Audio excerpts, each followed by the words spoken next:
Buenos días con todos. Voy a empezar por tomar la asistencia.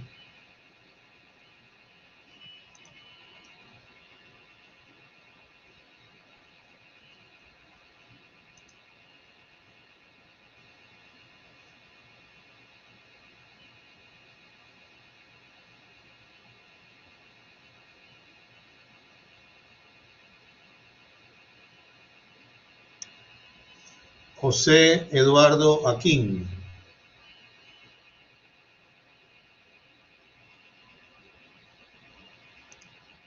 Rafaela Avilés. Buenos días, doctor. Presente. Buenos días. Andrés Ayala. Aquí, presente. Solami Barrera. Soleimi, doctor. Buenos días. Presente. Disculpa, ¿cuál es tu nombre? Soleimi, doctor. Deletréalo, por favor. O sea, la pronunciación, o sea, ¿cómo se escribe? Se escribe Solami, S-O-L-A-M-Y, Y se pero se pronuncia Soleimi. pronuncia Soleimi. Ok, Correcto. gracias. Soleimi Barrera, ok, gracias. Gracias. Ariana Blasio. Buenos días, doctor. Presente. Buenos días. Aldo Boca.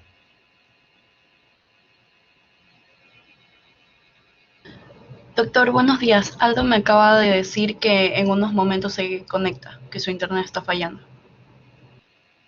Ok. Eduardo Borja.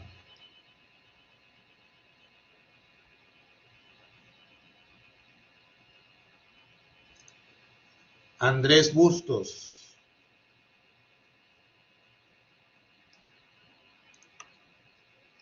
Angie Campi.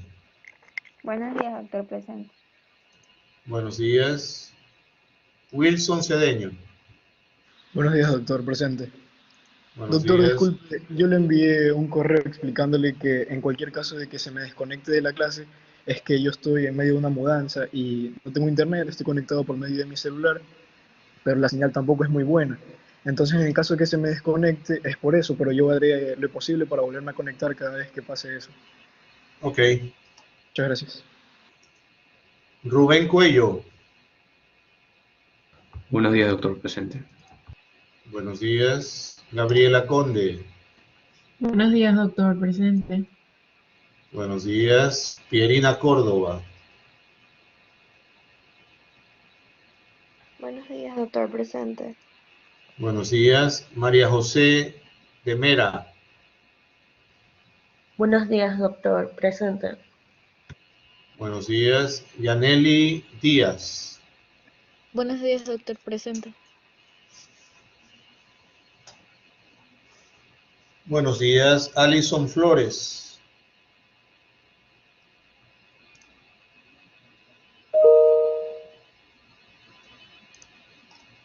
Kirsten Gubitz. Buenos días, doctor. Buenos días. Camila Holguín. Presente, doctor. Buenos días. Buenos días. Amarilis Játiva. Buenos días, doctor. Presente. Buenos días. Eric Lecaro.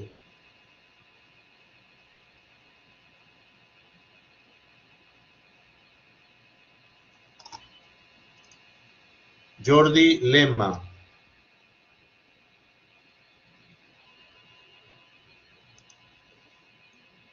Angeli. Disculpa, León eres, ¿no? Sí, doctor. Buenos días. Presente. Buenos días. Carlos Lojano.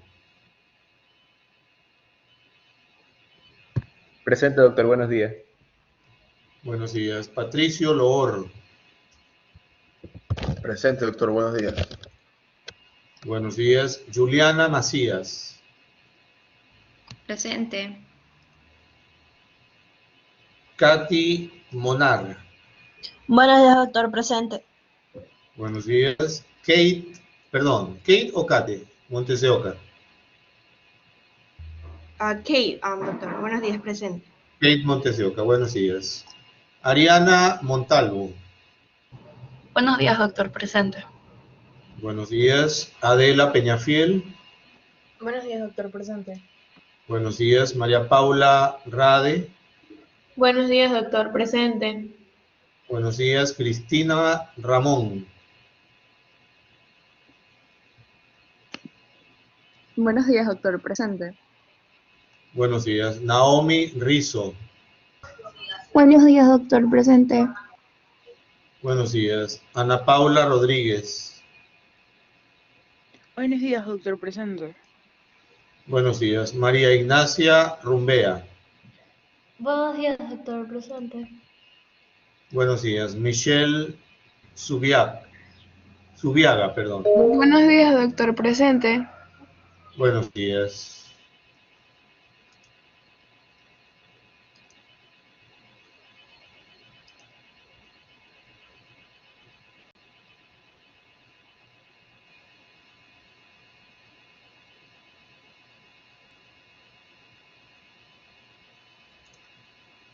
Ariana Tarco.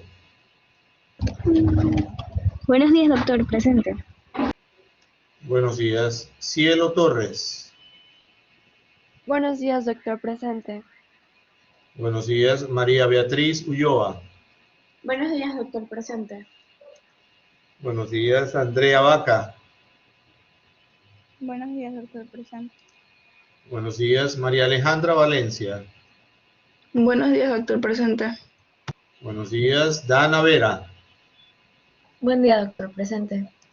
Buen día. Juliana Wilches. Buenos días, doctor presente.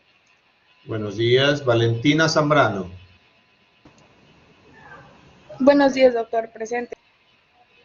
Buenos días con todos. Voy a tratar una vez más. José Eduardo Aquín. Doctor. Buenos días, doctor. ¿Estás aquí?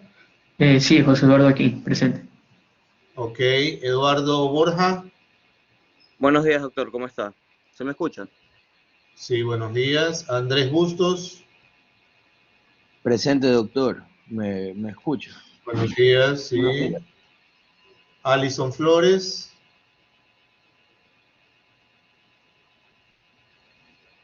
Eric Lecaro. Jordi Lema.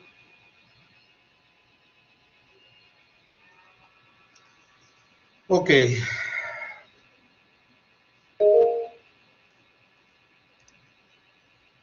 Sí, Aldo, dígame.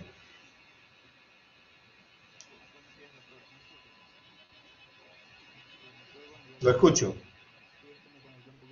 Súbale el volumen a su micrófono, no funciona. Ahí me escucha mejor. Un poquito, pero está un poco bajo. Ah, bueno, ya lo voy a arreglar. No es que estoy presente, doctor, me tuve que conectar tarde, disculpe. Sí, no hay problema, sí creo que lo puse. Ok, quiero que prendan la cámara por unos minutos, por favor. Por un minuto y luego volveremos a apagarla. Préndanla todos en este momento, por favor.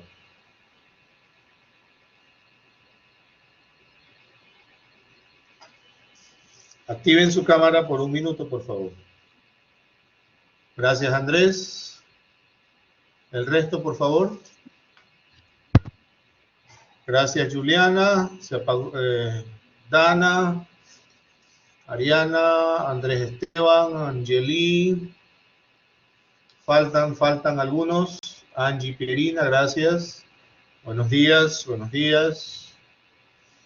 Amila. Carlos Andrés. Eduardo.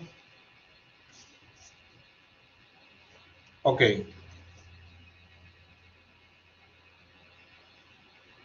¿Qué podemos nosotros?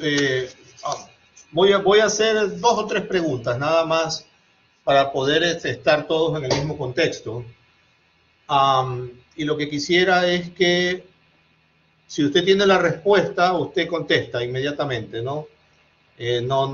O digamos, si usted tiene la respuesta, presione el muñequito de levantar la mano, porque ahorita estamos dialogando, y usted puede contestarla inmediatamente. La primera pregunta es la siguiente. Recuerdo que en la clase pasada estuvimos hablando acerca de salud y enfermedad. Todos ustedes van a ser médicos dentro de poco tiempo y van a tener que lidiar, en muchos de los casos, con pacientes, ¿no? Excepto aquellos que se van a dedicar a la investigación o aquellos que se van a dedicar al laboratorio, sea laboratorio clínico, laboratorio molecular, laboratorio patológico. Va a ser, digamos, muy escasa la relación que van a tener con los pacientes. Pero, sin embargo, si usted va a ser un clínico, si usted va a ser un gastroenterólogo, o va a ser un endocrinólogo, un cirujano, etcétera, usted tendrá que lidiar con pacientes. Entonces, hablábamos el día lunes de una línea muy fina entre la salud y enfermedad. Así que la primera pregunta que voy a formular tiene relación con la fisiopatología. ¿Por qué cree usted que para un clínico, para un internista que está viendo un paciente, que está diagnosticándolo, que quiere tratarlo y que quiere curarlo, por qué es importante la fisiopatología? Levante su mano si quiere usted participar con alguna respuesta, por favor. Adelante, Carlos Andrés. Muchas gracias. Sí, doctor, porque mediante la fisiopatología es que se puede establecer lo que son las distintas patologías y cómo tener un manejo adecuado de estas a través del conocimiento que entrega esta disciplina. Muy bien, muchas gracias. Aldo, por favor, adelante.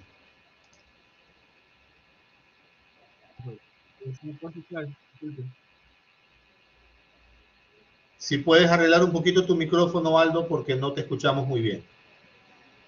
Ya, déjeme arreglarlo. Ya, mientras tanto, Gabriela, por favor, adelante.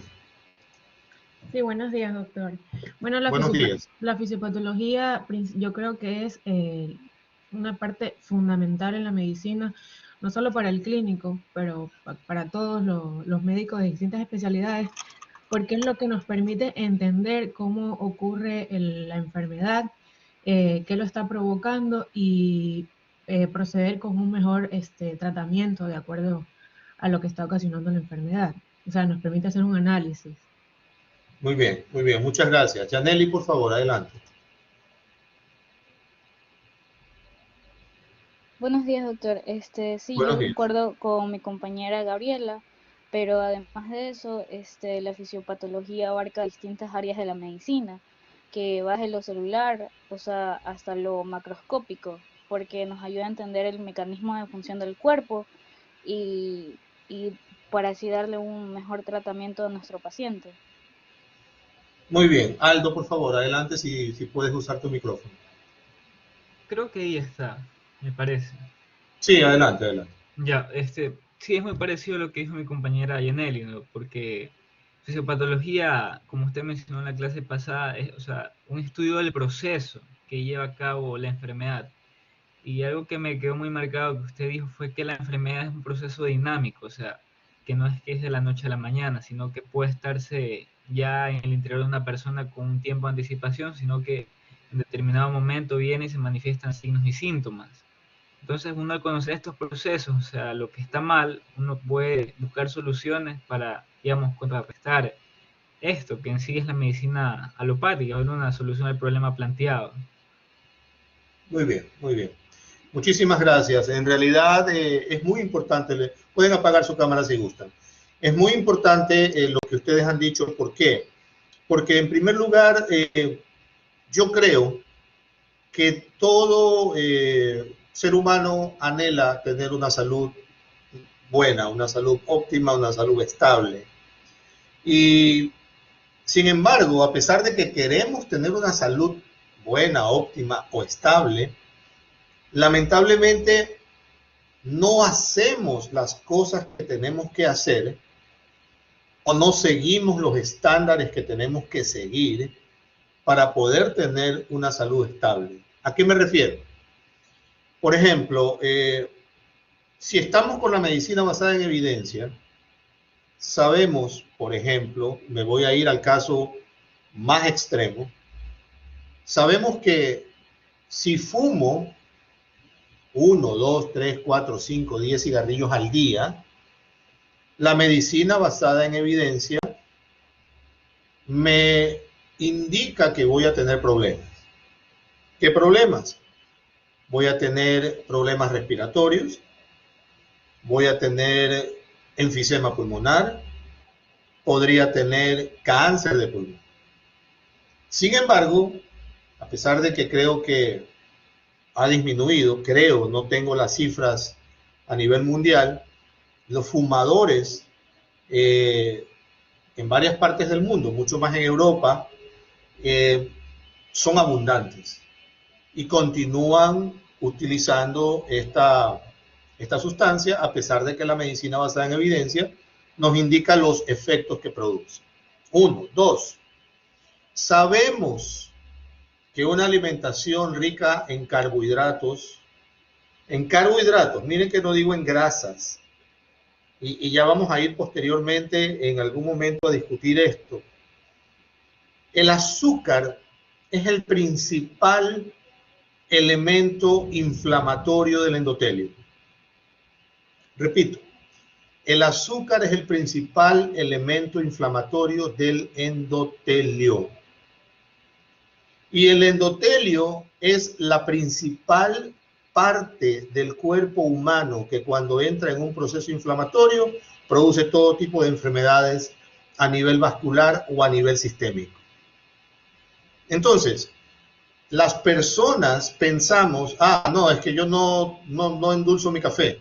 No, es que yo no como dulces. No, es que yo no chupo caramelos. No, es que yo no tomo cola sino con la dieta. Pero la gente no se da cuenta, por ejemplo, que consume o consumimos cantidades estratosféricas de arroz, que mezclamos el arroz con la papa y con los frijoles, en donde estamos consumiendo carbohidratos y almidón en cantidades industriales, que comemos tallarín con arroz y con papa, cuando hacemos un guatallarín y le ponemos fideo y le ponemos guatita y encima le ponemos arroz y hacemos una mezcolanza y nos lo comemos. Entonces las personas no se dan cuenta que cambiando esos pequeños hábitos con el tiempo van a lograr una mejor salud. Entonces, esa delgada línea entre la enfermedad y en la salud, si bien es cierto que hay teorías que hablan acerca de que, por ejemplo, el cáncer es como una ruleta rusa, es como una lotería, que es aleatorio, que le puede tocar a cualquier persona, yo sí soy un convencido de que podemos en algún momento dado evitar por nosotros mismos las ciertas enfermedades.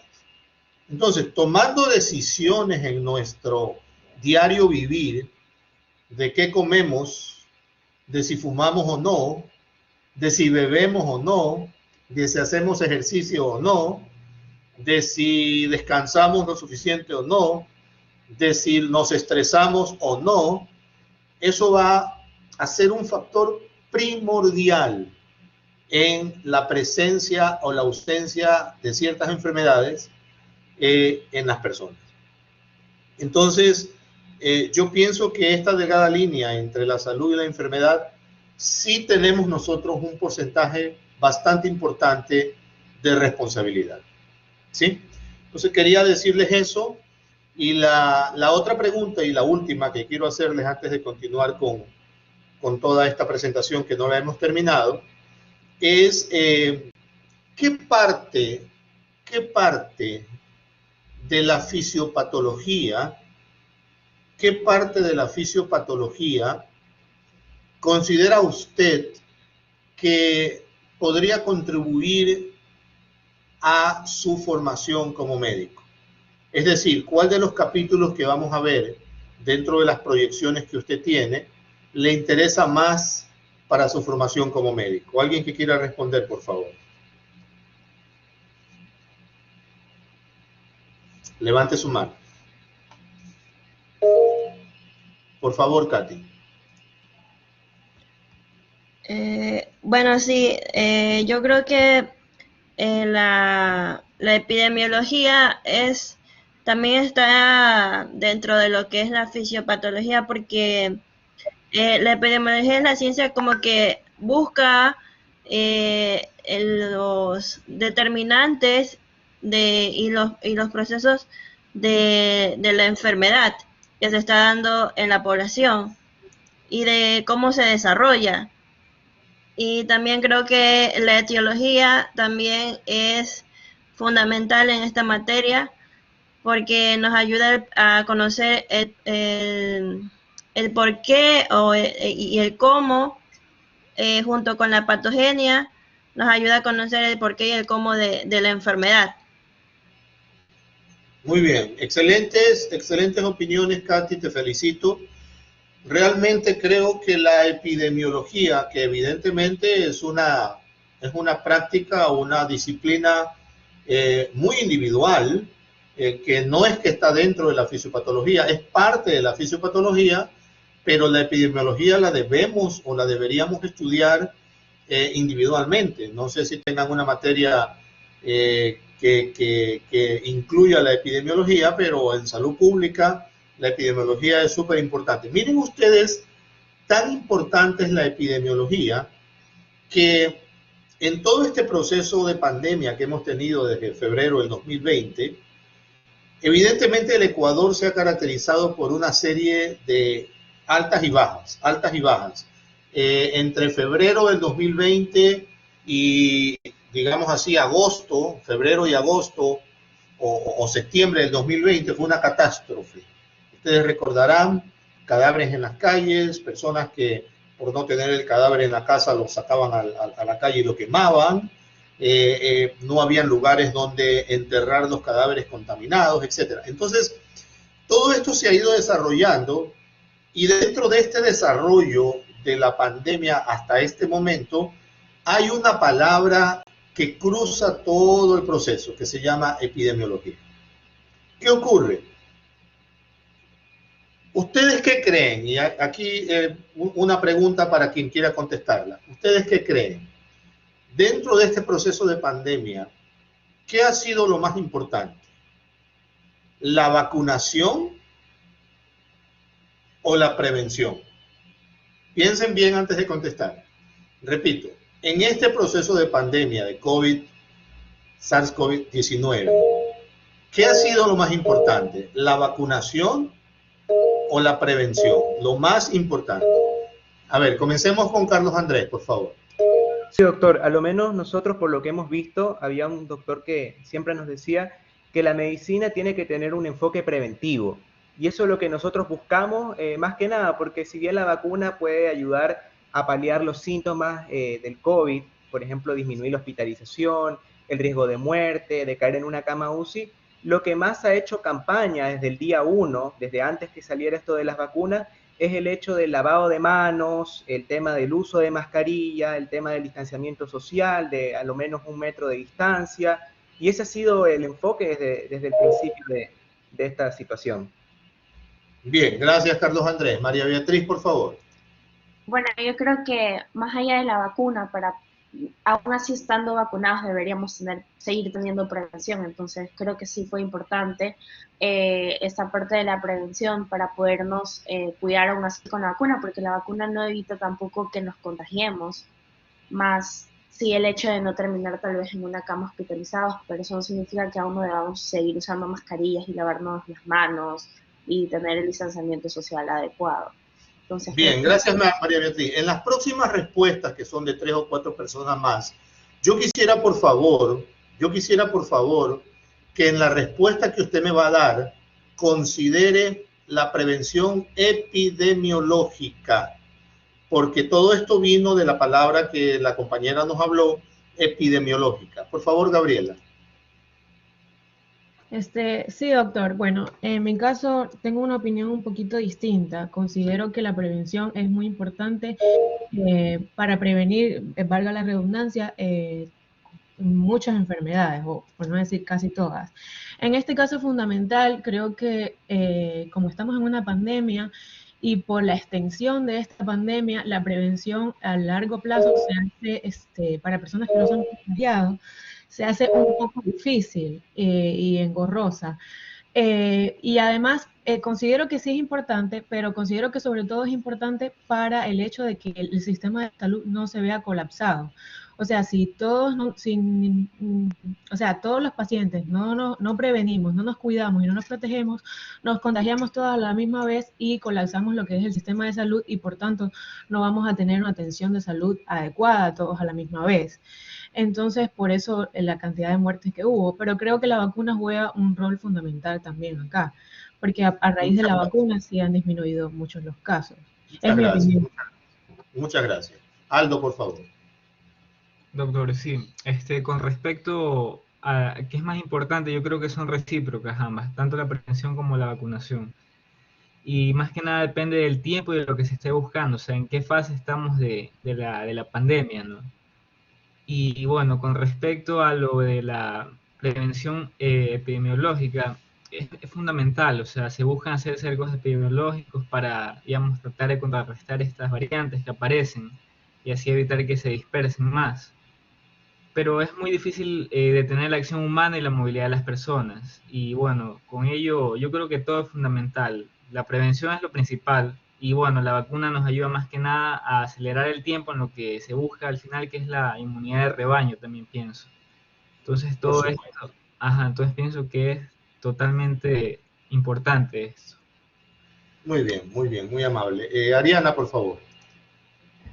Sí, lo que yo quería acotar es que la importancia de lo que es la prevención epidemiológica recae en el impacto y la tendencia que influyan en el desarrollo de la enfermedad, en todo el tiempo en el que se esté, en este caso, 2019 finales y 2020 y bueno, hasta ahora.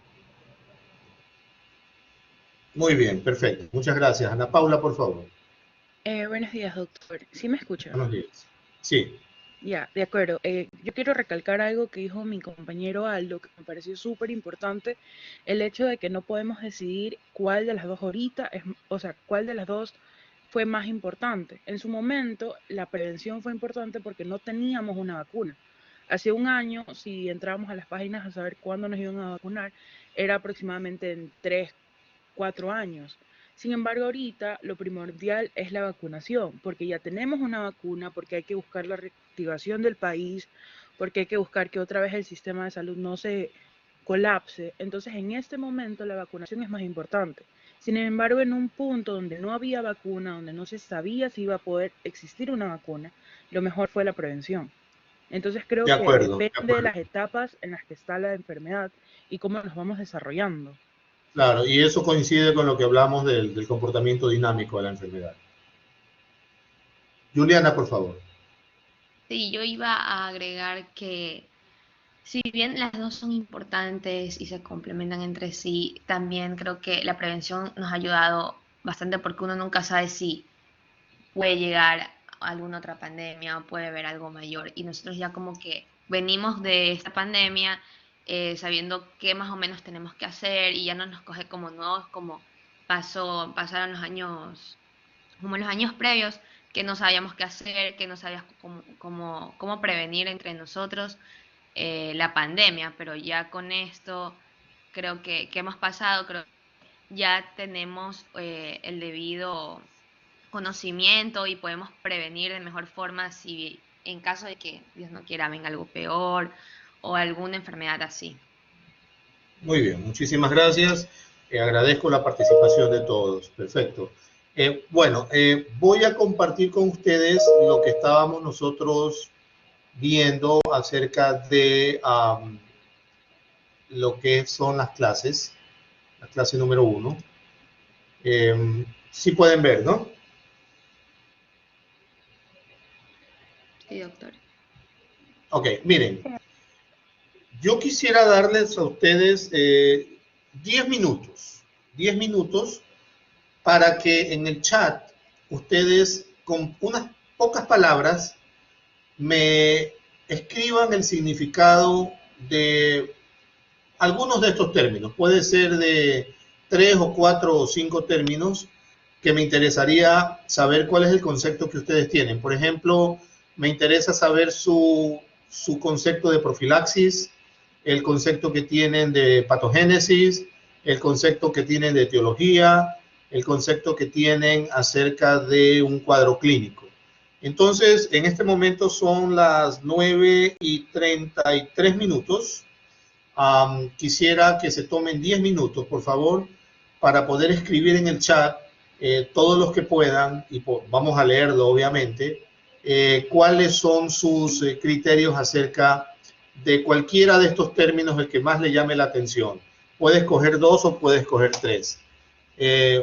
Por favor, adelante, corre el tiempo para los próximos 10 minutos.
Bueno, estamos con algunas respuestas ya.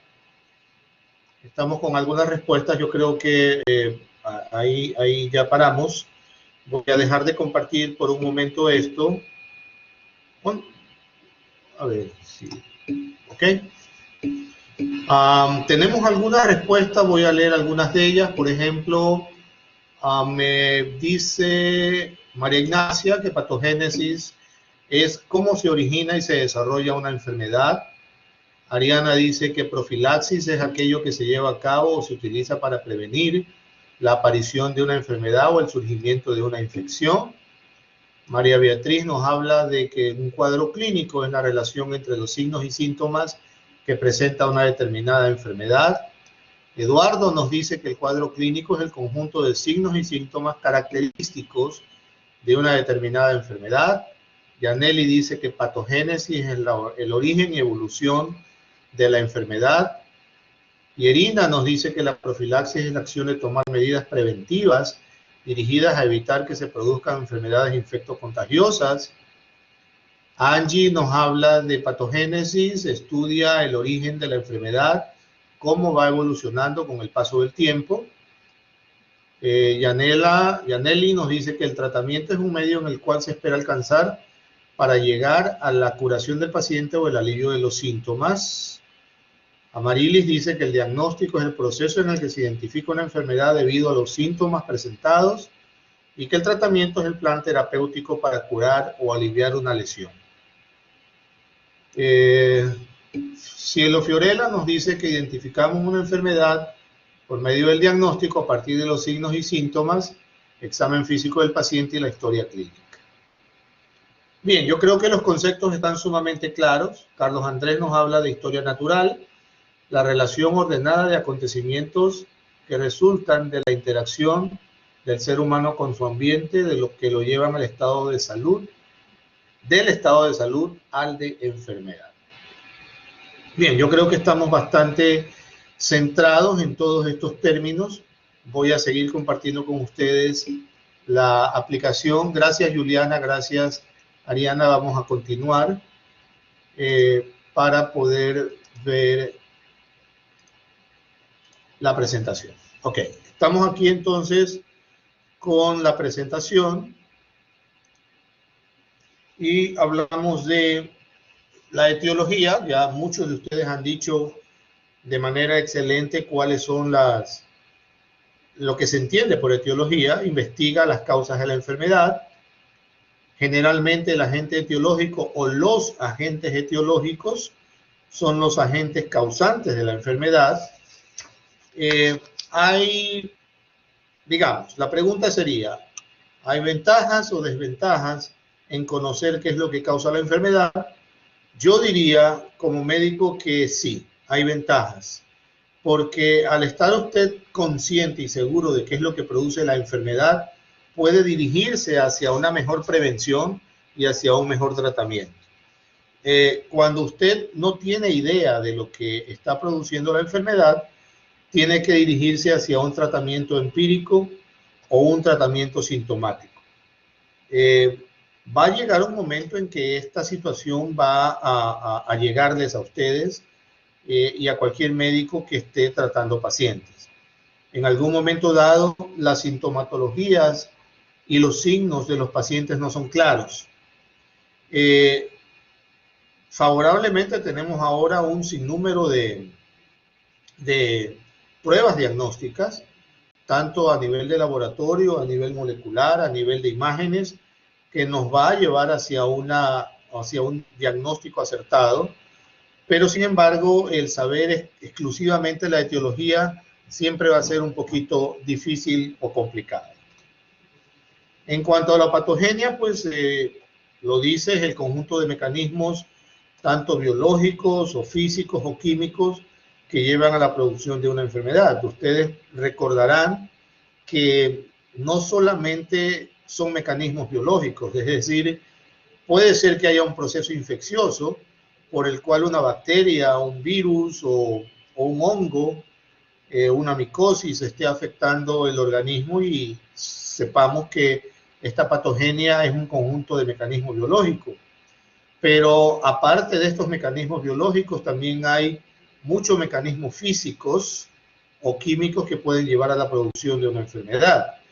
Por ejemplo, en algún momento dado, si nosotros tenemos una dieta inadecuada y tenemos un proceso de diabetes o un proceso de hipertensión arterial por un exceso en consumo de sal, o si tenemos un proceso de una hepatopatía por una toxicidad, por un exceso de medicamentos, van a ser factores etiopatogénicos, químicos, que nos van a llevar a esa enfermedad. En el caso de los procesos infecciosos, pues toda enfermedad tiene una historia natural y tiene un proceso o un ciclo evolutivo, tanto del agente infeccioso como del proceso que se produce dentro del cuerpo humano. Cuando ustedes estudian parasitología, infectología o medicina tropical, aquí lo verán esto con mucho más detenimiento, ¿no? Este es el caso, por ejemplo, de la picadura del triatomino, en donde se inoculan los tripanosomas dentro del cuerpo humano y se produce un ciclo evolutivo tanto dentro del vector como dentro del huésped, que en este caso somos nosotros, ¿no? Y básicamente esto determina el inicio de la infección, determina el momento en que hay un posible diagnóstico. En este caso tendrá que ser un diagnóstico estrictamente de nivel microscópico, pero en todo caso es un ciclo de la enfermedad y que también otras enfermedades lo tienen. Vamos a ver con detenimiento más adelante lo que es la respuesta sistémica de algunas enfermedades. Habíamos hablado ya de que el organismo humano tiene la capacidad de responder, de adaptarse, de cambiar. Muchas veces estas respuestas son catastróficas, por ejemplo, en el proceso inflamatorio agudo, cuando hay una inflamación generalizada del cuerpo por una determinada enfermedad, puede producirse inclusive hasta la muerte. Entonces, en todo caso, todos estos factores que se habilitan o que se ponen en juego cuando tenemos la respuesta inflamatoria, tanto aguda como crónica, producen activación de ciertas sustancias que van a determinar la fisiopatología de cualquier enfermedad que tengamos en nuestro cuerpo. En cuanto al agente causal, pues tenemos muchas ventajas en saber qué es lo que está produciendo, cuál es el agente que produce, por ejemplo, si tenemos un proceso infeccioso. En el caso de la pandemia, pues conocimos que todas estas sintomatologías muy variadas y todos estos procesos fisiopatológicos que se producen con el COVID se produjeron por este agente infeccioso que es el virus del SARS, ¿no? Esto orienta el diagnóstico, nos permite tener un tratamiento racional, nos permite tener una prevención de lo que estábamos hablando.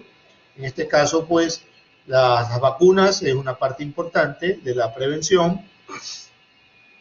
No hemos usado antibióticos para el COVID, pero sin embargo se han utilizado muchas sustancias que no es que determinan la muerte del virus, sino que determinan el fortalecimiento del sistema inmune y controlan la respuesta inflamatoria del cuerpo humano, que si bien es cierto muchas veces es favorable para el cuerpo humano, cuando esta respuesta inflamatoria es demasiado intensa o demasiado agresiva, ya cruza la línea y la curva se desvía totalmente y se convierte en una respuesta inflamatoria muy agresiva para el cuerpo humano que puede producir hasta la muerte.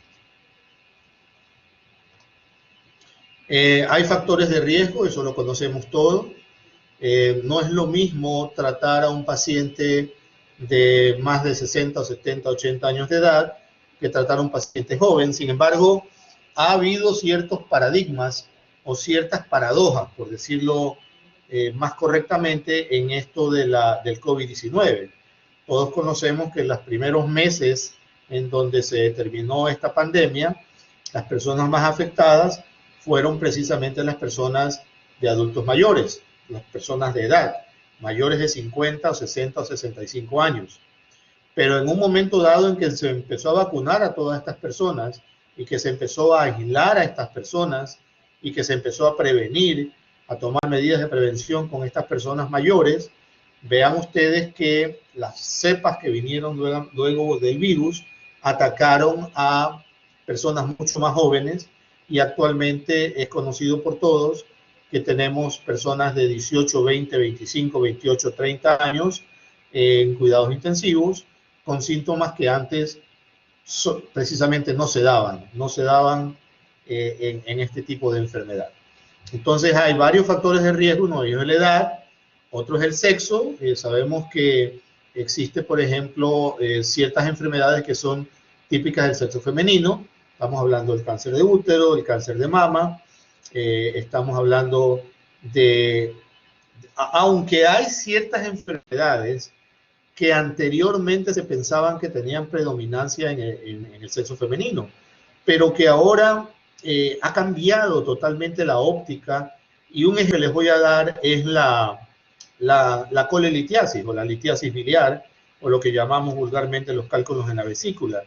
Se pensaba hace mucho tiempo, y hasta los libros de texto lo decían, que generalmente los cálculos en la vesícula se producían en mujeres multíparas mayores de 40 años.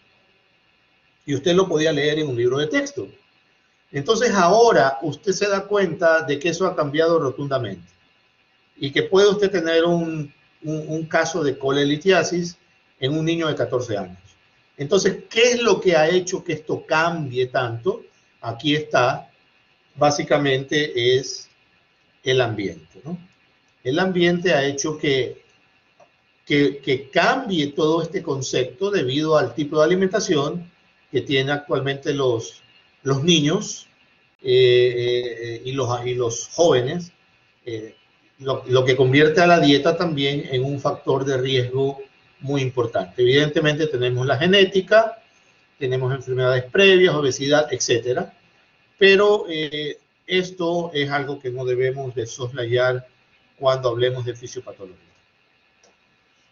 Cuando hablamos del curso clínico de la enfermedad, bueno, tenemos que el organismo reacciona como un todo, es verdad, no podemos nosotros disociar, por ejemplo, lo que está pasando si hay edema de extremidades inferiores y dedicarnos exclusivamente a tratar las extremidades inferiores. Si nosotros tenemos una sintomatología que está afectando una parte del cuerpo, siempre tenemos que visualizar al cuerpo humano como un todo y como un organismo único y vivo que está respondiendo frente a un agresor, sea biológico, sea físico o sea químico. También tenemos la espontaneidad, que es la capacidad de reaccionar del cuerpo humano ante un agente patógeno de cualquier naturaleza de lo que hemos nosotros hablado. Y la finalidad biológica es la perpetuación de la especie. ¿Qué significa esto?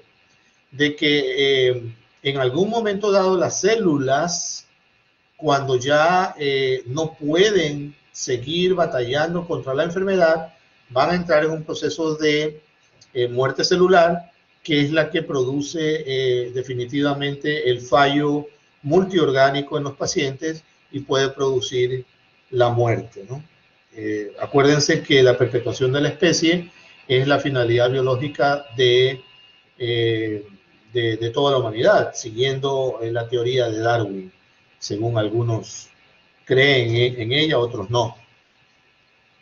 Toda enfermedad tiene una fase de comienzo. Habíamos hablado de que en el periodo de latencia pueden haber síntomas o no. Por ejemplo, en el COVID-19 conocemos ya de que durante 7, 8 a 10 días el paciente puede estar totalmente asintomático y sin embargo ser potencialmente contagioso con la fase de comienzo o periodo de latencia. La fase clínica, en donde el individuo, perdón un ratito, el individuo se manifiesta enfermo, apareciendo ciertos síntomas según la evolución. Pueden ser síntomas continuos, pueden ser fluctuantes, pueden ser intermitentes, pueden ser recurrentes, dependiendo de la enfermedad que esté atacando al individuo.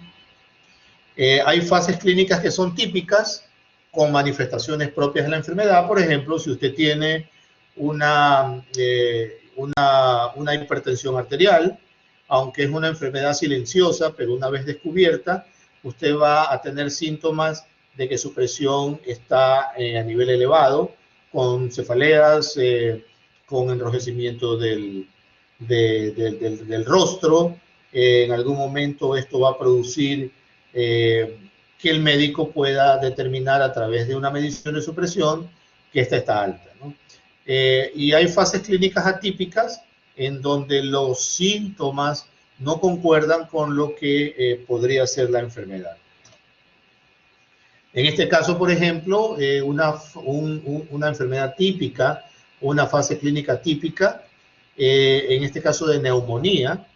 Vemos en el lado izquierdo, donde dice típica, que hay infiltrado alveolar, leucocitosis, consolidación en los rayos X, pero en muchos casos puede haber una neumonía sin todo este proceso, ¿no?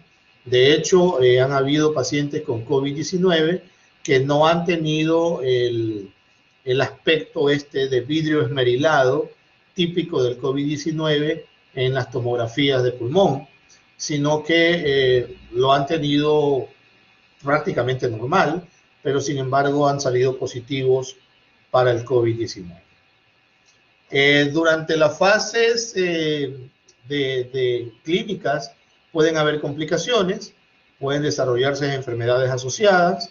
En el caso del cáncer pueden haber metástasis, como ustedes ya lo conocen. Y luego pues tenemos la fase de terminación. Hay ciertas enfermedades que empiezan y terminan espontáneamente, como son ciertas enfermedades virales, cuando la inmunología o la inmunidad del cuerpo humano puede vencerlas, o cuando no, pues va hacia la fase de muerte, como ya lo sabemos por la perpetuación de la especie. En cuanto al diagnóstico, todos sabemos que esto consiste en determinar qué es lo que está produciendo la enfermedad. Los síntomas son importantes, los signos son importantes, y también todo aquello que pueda ayudarnos en la parte de laboratorio o imágenes también serán muy importantes. Muchas veces hacemos diagnóstico diferencial, diagnóstico presuntivo, y al final llegamos a un diagnóstico definitivo tomando en cuenta todas estas cosas que hemos hablado hasta el momento. Esto es algo que quisiera recalcarles, que es el razonamiento clínico. A medida que usted va viendo más pacientes y más pacientes y más pacientes, usted puede, lo que antiguamente llamaban el ojo clínico, usted puede determinar que este paciente tiene tal enfermedad, o puede en ese momento tomar decisiones que son importantes para la salud del paciente. Por ejemplo, si usted recibe en su consulta un paciente que tiene los ojos amarillos, un paciente que tiene náusea, que tiene decaimiento, que tiene aversión a los alimentos y cierto dolor en hipocondrio derecho, usted puede pensar que el paciente tiene una afección hepática, que podría ser una hepatitis, pero también podría pensar que podría ser una obstrucción. Sin embargo, hay ciertos factores en la sintomatología que lo va a desviar hacia la hepatitis. Es decir, este aspecto del razonamiento clínico que le da la experiencia puede que le permita a usted elaborar un prediagnóstico y un pronóstico para ayudar a su paciente. Esto es un mapa en donde estos conocimientos previos que el clínico tiene, esta experiencia que el clínico tiene, le permite seguir un proceso para buscar un patrón de enfermedad y poder llegar a un diagnóstico. En este caso, por ejemplo, si usted ve a este paciente, solo con verlo, ¿qué pensaría? ¿Quién me puede decir rápidamente? Usted ve a este paciente, ¿qué tiene? Dígalo, hable lo que no puedo ver. Perdón. Es un bocio, ¿no? Ok, es un bocio tiroideo. Entonces es muy posible que este paciente tenga un hipertiroidismo o un hipotiroidismo, o que tenga un nódulo o una tumoración tiroidea, pero definitivamente este es un bocio tiroideo que puede ser debido a un hipotiroidismo. En este caso, ¿qué creen que tenga este paciente en cuanto lo ven? Miren la característica. Dígalo, por favor. Síndrome de Cushing, tal vez, porque se observa que ha perdido masa muscular en las extremidades, se observa como obesidad. Correcto. Y la cara de luna, ¿no? Cara redonda. Entonces, exacto, a esto es lo que yo me refiero, ¿no? El reconocimiento de patrón o raciocinio analítico es lo que nos permite a nosotros, a través de nuestros conocimientos previos y de nuestra experiencia, el poder determinar a primera vista y poder tener un patrón o un prediagnóstico. Este caso, no sé si lo vimos la vez pasada, no, creo que lo vimos así escrito. Si usted ve a este paciente, ¿qué piensa? A la primera.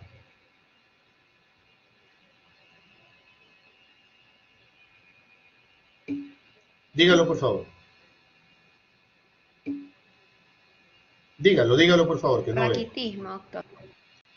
Ok, ¿qué otra opinión? Aparte de raquitismo. Yo pienso en caquexia, doctor. Una caquexia. Caquexia o raquitismo podrían ser dos estados en los que está el paciente. Pero ¿en qué enfermedad pensaría usted? Obviamente la foto es en blanco y negro. Si fuera a colores, podría... ¿Tiene una fractura o una cirugía en la pierna? Digamos, no precisamente, pero si la foto estuviera a colores y viéramos ojos amarillos, pensaríamos en qué. Cirrosis o hepatitis. Una cirrosis, ¿no? Entonces, definitivamente, esta imagen nos hace pensar en raquitismo, nos hace pensar en desnutrición crónica, pero la enfermedad de fondo, si es que en algún momento vemos los ojos amarillos y el abdomen globuloso, como están viendo aquí, que podría ser una ascitis, podríamos pensar en una cirrosis. Precisamente para poder, tenemos 30 minutos. Para poder, 10:30 termina esta clase, ¿no? Sí, doctor. Ok. Para poder entender esto, yo quisiera compartir con ustedes el caso de este paciente, ¿no? Se trata de, efectivamente, una cirrosis hepática con una hipertensión portal y con ascitis. ¿Se acuerda que la vez pasada vimos un caso de estos? Creo que fue en la primera clase que yo les presenté algo, ¿no? Hable, por favor, que no veo. Sí, doctor. Ok. A ver, voy a leer rápidamente esto de aquí, ¿no? Paciente es llevado al servicio de urgencias a las 7 de la mañana. El motivo de consulta, dolor y distensión abdominal con dificultad respiratoria de 1 semana de duración. La anamnesis actual. Varón de 51 años que hoy despierta con intenso dolor abdominal difuso, distensión abdominal voluminosa y dificultad respiratoria constante y progresiva. Desde hace 1 semana con distensión abdominal y dolor abdominal moderado, difuso, no cólico, que le dificulta la respiración, en especial cuando se encuentra acostado. Presenta coloración amarillenta de piel y mucosas, refiere orinas colúricas, es decir, oscuras en los últimos días.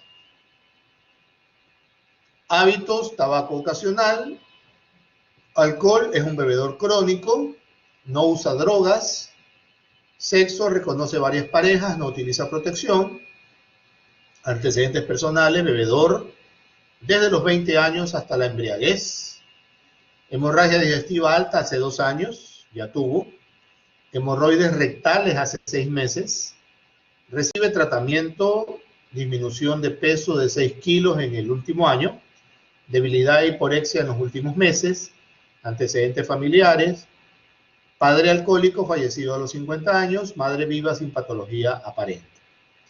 Examen físico general, nivel de conciencia, está orientado en lugar y persona, frecuencia de 98 por minuto, 90-60 de presión arterial y una frecuencia respiratoria de 24 con uso de musculatura accesoria. Es decir, hay una dificultad respiratoria, temperatura de 36.7. Una oximetría de 90%, actitud de cúbito pasivo, marcha no evaluada, piel fría y pálida. Examen de cabeza y cuello, ojos, pupilas isocóricas, reactivas, escleróticas, ictéricas, están amarillas. Movilidad ocular normal, nariz permeable, boca, color pálido, aspecto general, mucosas húmedas, cuello simétrico, nada que te llame la atención aquí, tiroides normal. En el tórax, tórax enflaquecido, retracción intercostal a la respiración, ginecomastia. En el examen pulmonar, dificultad respiratoria, disminución de la distensibilidad y elasticidad del tórax, murmullo pulmonar disminuido bilateral, matidez 1/3 inferior de mi tórax izquierdo, distensión abdominal voluminosa en el abdomen, circulación colateral evidente. Existen venas que pueden verse a través de la piel en el abdomen de este paciente. Venas en cabeza de medusa, inclusive, tienen cierta forma. Inversión umbilical, es decir, está el ombligo brotado. Telangiectasias, que son arañas vasculares que se forman a nivel del cuerpo. Si usted le percute su abdomen, abdomen con matidez variable, con cavidad superior. Hay dolor superficial y profundo. Hay onda ascítica, que es una maniobra que usted realiza para poder determinar si hay líquido o no dentro del abdomen. No se puede palpar el hígado, ni el vaso, ni otras vísceras, ni tumores. En la auscultación hay ruidos hidroaéreos hipofonéticos. En la columna normal no hay novedades. En las extremidades hay edema de extremidades inferiores, bilateral, con equimosis, es decir, hay problemas en la coagulación también. Pulsos arteriales perceptibles y simétricos. Neurológicamente, funciones encefálicas aparentemente normales. No hay posiblemente una encefalopatía hepática al momento. Pares craneanos no valorados. Tono y fuerza muscular disminuidos, obviamente, está caquéctico. Reflejos superficiales, etcétera. Y hay exámenes complementarios que se han hecho. Un hematócrito de 30%, una hemoglobina de 10%. Está sumamente disminuido el hematócrito, hemoglobina también. Los leucocitos en 2500 hay también una disminución de ellos. Plaquetas en 90, totalmente disminuidas. Pruebas hepáticas, una bilirrubina aparentemente normal. Una indirecta, bilirrubina indirecta muy elevada. Las enzimas hepáticas tenemos dentro de la normalidad. Pruebas de coagulación menor de 85%. Las 4 preguntas que les voy a hacer y que quisiera que en los próximos 15 minutos usted me las conteste, las conteste en donde usted está, no las ponga en el chat. Coja un documento de Word o coja un papel y un lápiz y conteste estas preguntas. Al término de los 15 minutos, yo voy a señalar un nombre o 2 nombres o 3 nombres y vamos a discutir un poco este caso, ¿ya? La primera pregunta, ¿cuál es el diagnóstico del paciente? Según usted, según todo lo que ha visto. La segunda pregunta, ¿cuáles son las causas más probables de este síndrome? La tercera pregunta, ¿cuál es la explicación fisiopatológica del mismo? Y la cuarta pregunta, ¿cuáles son los exámenes complementarios que a usted le considera que le faltan, que usted solicitaría y que espera encontrar en estos exámenes para tener un diagnóstico definitivo? No sé si hay alguna pregunta, si algo no está claro, por favor, pueden decírmelo en este momento.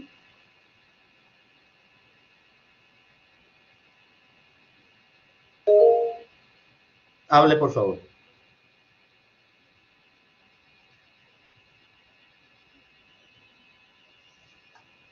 No, perdón, Ok. doctor, se activó por querer, perdón.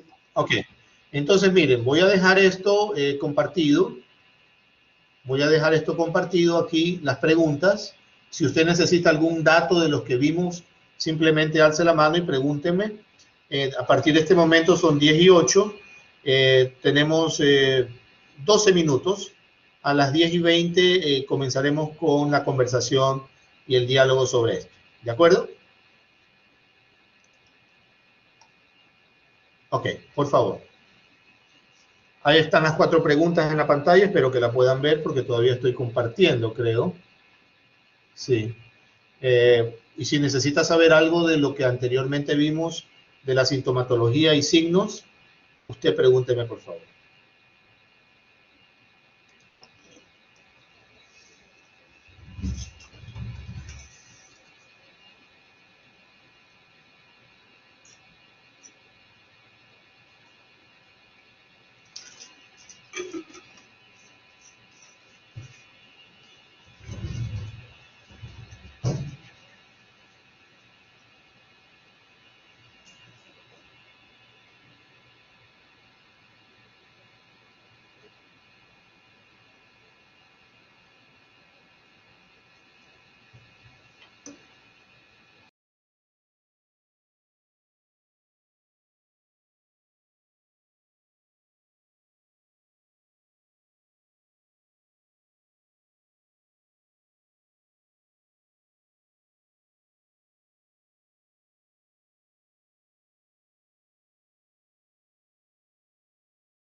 Bien, yo creo que hemos tenido un tiempo para poder escribir algunas cosas. No sé si quieren que les siga compartiendo esta pantalla o si no ya para irnos a la pantalla del grupo.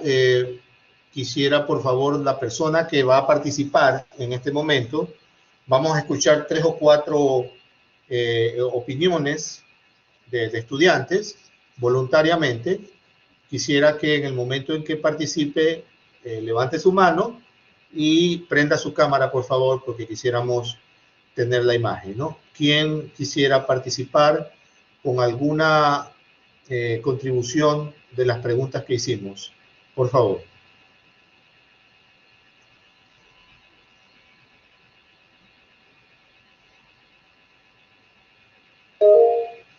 Adelante, Aldo, gracias. Prenda su cámara, por favor. Sí, doctor, ya le enciendo.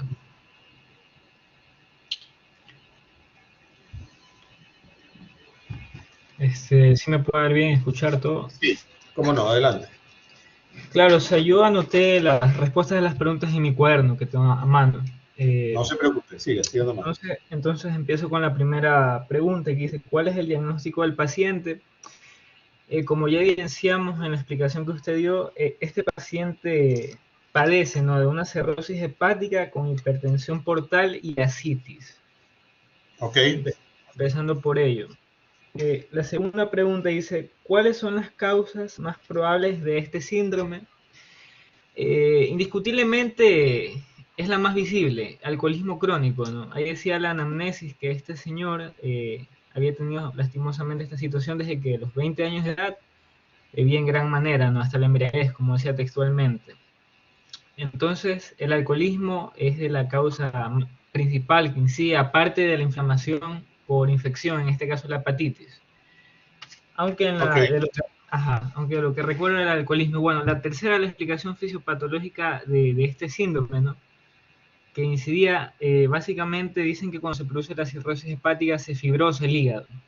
Entonces sus células comienzan a perder su funcionalidad. Y como sabemos y recordamos, el hígado está involucrado en lo que son la síntesis proteica, la filtración de ciertos líquidos y sustancias como la sangre, y aparte aquí está incluido el sistema portal, y por eso es que se produce la hipertensión portal, porque se produce una acumulación de estos líquidos al no poder trabajar bien el hígado, y a su vez vamos a ver también lo que tenía el paciente, que era varices esofágicas, porque estos líquidos que están acumulados buscan su salida de una u otra manera. Y bueno, por último, ¿qué exámenes yo hiciera si lo estuviera analizando este paciente? Me gustaría hacerle enzimas hepáticas para ver cómo está trabajando su hígado. Y aparte también se puede hacer estudios en base a imágenes, ¿no?, como MRI, ese estoy observando, investigando para ver cómo está la textura, forma y rigidez del hígado. Ok. Muy bien, Aldo, muchísimas gracias. Muy gentil. Vamos a escuchar a Gabriela, por favor. Prenda su cámara. Sí, buenos días. Buenos días, adelante. Coincido totalmente con mi compañero en la parte del diagnóstico. Es evidente que el caso de la cirrosis hepática debido a un consumo exacerbado del alcohol puede ser la causa fundamental, aunque no se podría descartar una hepatitis, y ya que en la historia también refleja el sexo sin protección y varias parejas. Bueno, dentro de la parte fisiopatológica vemos que el síndrome hepático y la cirrosis hepática en general es muy florido y tiene muchas explicaciones desde el punto de vista fisiopatológico. Como bien estaba diciendo mi compañero, en el hígado vamos a ver cambios en el tejido, cambios tisulares, lo que va a provocar cambios en la circulación intrahepática, es decir, en las venas intrahepáticas, que va a provocar lo que es la posterior hipertensión portal debido a una circulación, se puede decir, retrógrada. Y esta hipertensión portal va a llegar a lo que va a ser la producción de la ascitis y la producción de las telangiectasias, las varices esofágicas, que dicho sea de paso, ya que nos encontramos en lo de las varices esofágicas, es muy importante saber que estos pacientes van a tener un trastorno de la coagulación, ya que en el hígado se llevan a cabo muchos procesos importantes, entre ellos es la vitamina K, K, si mal no recuerdo, que Sí. participa en lo que es los factores de la coagulación, y si no se ve sintetizada de manera adecuada, obviamente se ve afectada la coagulación. Y otra muy importante también es la albúmina, las proteínas que se van a ver disminuidas en su metabolismo, y esto hace que disminuya la presión de los líquidos, la presión oncótica. Y por último, para no ser bastante abundante y dar chance, en el caso de la ictericia, fundamentalmente se debe al metabolismo de lo que es la bilirrubina, que es un compuesto que es derivado de la hemoglobina y pasa a ser metabolizado en el hígado. Al verse afectado el hígado, no es metabolizado como tal y por lo tanto aumenta sus niveles en sangre y provoca esta coloración amarilla en la piel y la coluria, como había mencionado. Muchas gracias, Gabriela. Muy bien. Finalizamos con Yaneli, por favor.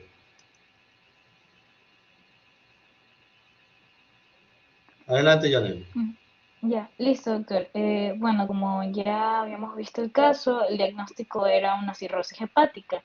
Y la segunda pregunta era que cuáles eran las causas. De acuerdo con el historial del paciente, esta persona era un bebedor. Entonces, el alcohol, como ya sabemos, es una de las principales causas de la cirrosis. También mencionaba que tenía relaciones sin usar protección, y una de las causas también de la cirrosis es la hepatitis. También se mencionaba el tabaco, y yo investigando, el tabaco produce una exacerbación de la inflamación. Entonces, esto puede también contribuir a la fisiopatología, porque como sabemos, y usted también lo mencionó, que la inflamación puede ser puede ser agresiva de tal manera que se afecta o exacerba, valga la redundancia, la enfermedad. Muy bien. También preguntaba que qué otros exámenes yo solicitaría para este caso.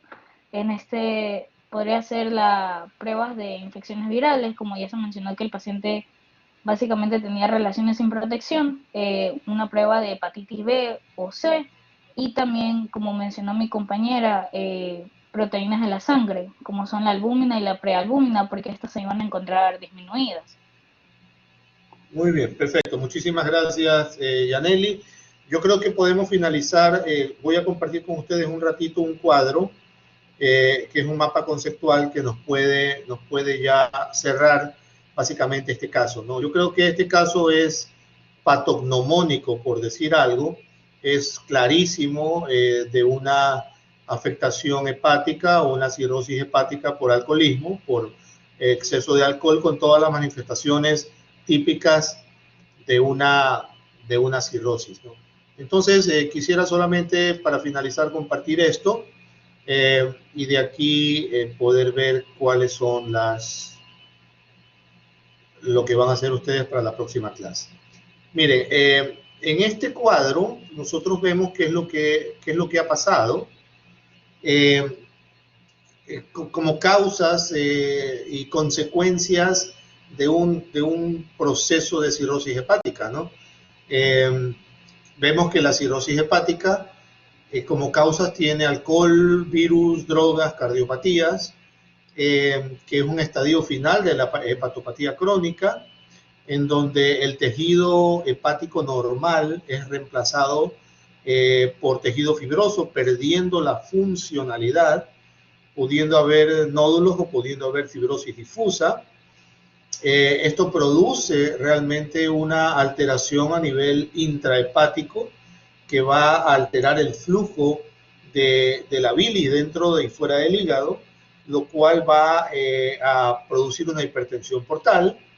Y si es que se produce a nivel de vías hepáticas, puede haber una obstrucción del canal biliar.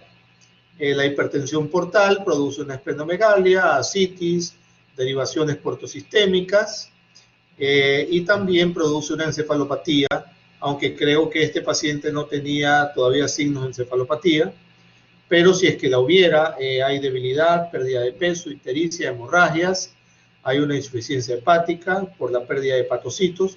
Entonces, todo este cuadro que nosotros hemos visto es un cuadro patognomónico de la cirrosis hepática y todo el proceso fisiopatológico que produce los signos y los síntomas de esta enfermedad y los hallazgos de laboratorio se pueden ver descritos aquí.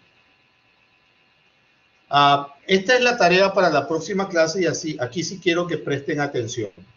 Esto le va a corresponder al grupo 1. Al grupo 1. Para la próxima clase va a ser el grupo 1. Quisiera que me presenten un mapa conceptual parecido a este, de una de estas enfermedades. Puede ser insuficiencia cardíaca congestiva, nefropatía diabética, tumor de hipófisis, apendicitis aguda o pancreatitis. Y dentro de la presentación del mapa conceptual, quisiera pues evidentemente que me explicaran cuáles son las últimas tendencias por medicina basada en evidencia de la patología que ustedes han elegido y cuál es la fisiopatología descrita dentro del mapa conceptual de lo que tienen que hacer. Acuérdense que la presentación no va más allá de 10 minutos. El grupo 1 ya está formado, está en Blackboard, pueden saber cuáles son los integrantes. Tienen que utilizar una presentación de PowerPoint en donde van a participar todos los integrantes del grupo y ya les di yo cuáles son los pasos que tienen que determinar. Hay una rúbrica también ahí en Blackboard en que habla acerca del contenido de su presentación, la claridad con la que exponen y las conclusiones a las que ustedes tienen que llegar. No sé si existe alguna pregunta acerca de esto que vamos a hacer en el inicio de la próxima clase.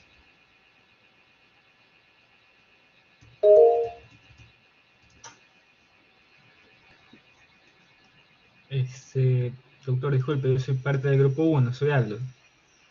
Sí, dígame por favor. Claro, disculpe, o sea, de todos estos temas solo escogemos uno y hacemos el mapa conceptual como grupo y lo presentamos. Exacto, así es. Listo. ¿Alguna otra pregunta, por favor? Buenos días, doctor. Una consulta. Quería saber cuándo iba a subir el sílabus para guiarnos. El sílabus está en Blackboard. El sílabus está ahí en donde están los materiales del curso. Están todas las presentaciones. A ver, déjenme ir con ustedes para a ver si lo encontramos juntos. Denme un minuto, por favor. Sí, un minuto, Juliana.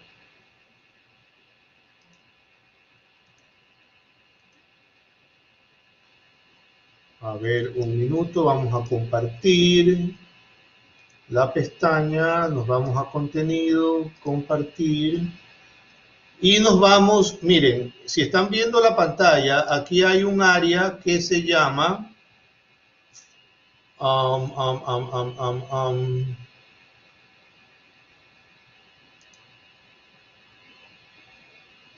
colección de contenido. Colección de contenido, sí lo pueden ver, ¿no es cierto? Y hay aquí el curso. Y aquí están todas las presentaciones. Y está el sílabus. ¿Sí lo pueden ver? Es que eso no se nos refleja a nosotros, doctor. ¿Ustedes no pueden entrar a colección de contenido? No. Ah, ok. ¿Y por qué razón? Es solamente para el profesor. Docente. Creo que usted tiene que subirlo arriba donde dice material. El material de clase, acá, ¿no? Porque esta sección sí nos sale a nosotros, pero no nos sale ningún documento ahorita. Ok, entonces lo voy a subir aquí, donde dice material de clase. Creo que esto sí tienen ustedes opción, ¿no? Sí, y la rúbrica también, porfa, doctor, porque tampoco... No hay problema, eso lo voy a hacer. Pensé que ya podían ustedes entrar a todo esto. Voy a subir todas las presentaciones, el sílabus y la rúbrica, con todo gusto. No se preocupen. ¿Alguna otra pregunta, por favor? Ok, que tengan un excelente día y fin de semana. Nos vemos la próxima semana. Pasen bien. Gracias, doctor.